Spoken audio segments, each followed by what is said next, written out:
बात समझिए फिर से।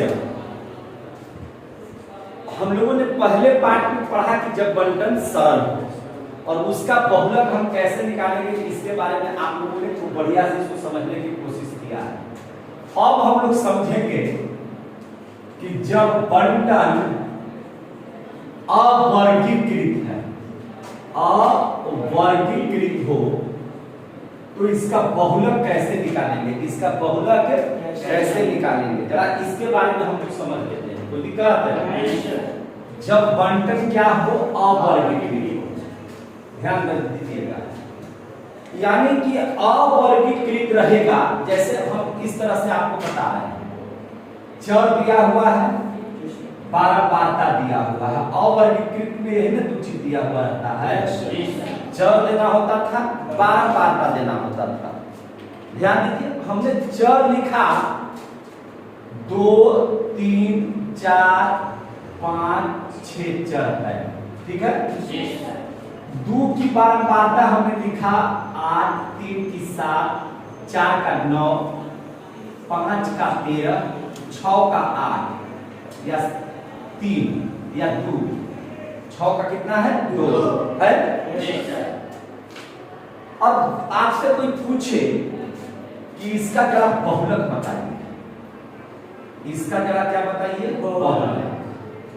अगर आपके पास भेजा है तब तो इसका आंसर आ गया, लेकिन इससे पहले हम आपको एक दो चीज बता रहे हैं।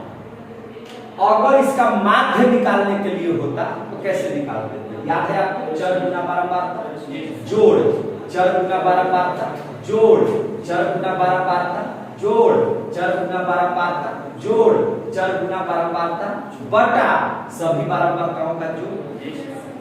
अगर यही माध्यिका निकालने के लिए रहता तो आरोही या अवरोही क्रम में सजा करके, आरोही या अवरोही क्रम में सजा करके सबसे पहले संचयी बारंबारता निकालते और टोटल बारंबारता को जोड़ देते और उसका आधा कर देते, और आधा से ठीक बड़ी जो संचयी बारंबारता होती और उसका जो चर होता वही क्या होता, माध्यिका होती।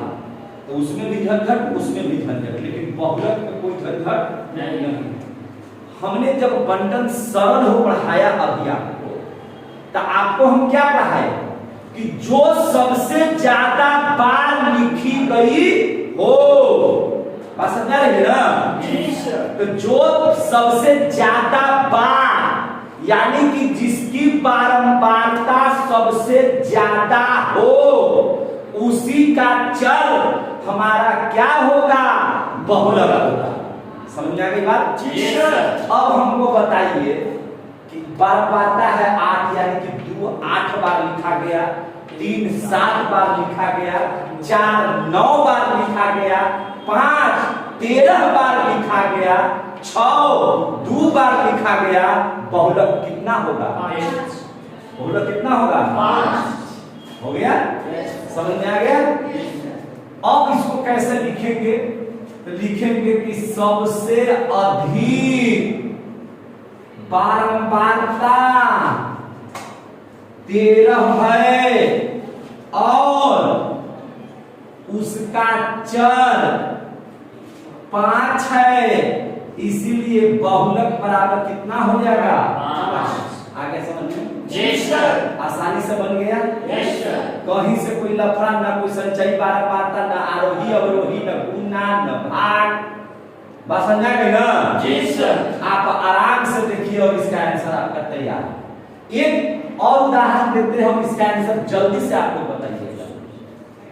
चर दिया हुआ है, बारंबारता दिया हुआ है, हम दे रहे हैं यहाँ 61, इसकी बारंबारता 59, 59 इसकी बारंबारता भी 59, 31 इसकी बारंबारता 13 और 13 इसकी बारंबारता 31, और इसके बाद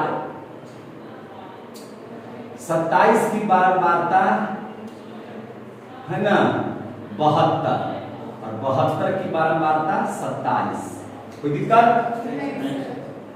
समझ में आ रहा है बात? जल्दी से बहुलक बताइए। बहुलक मैंने हम पूछो कर देंगे तो आप लोग को समझ में आ जाएगा।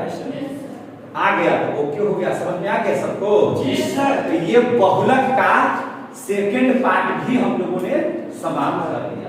अब बहुलक का अंतिम पार्ट सीखेंगे। जी सर। और इसके बाद पूरा का पूरा बहुलक भी आपका याद है, समाप्त हो जाएगा। ओके कर दीजिए।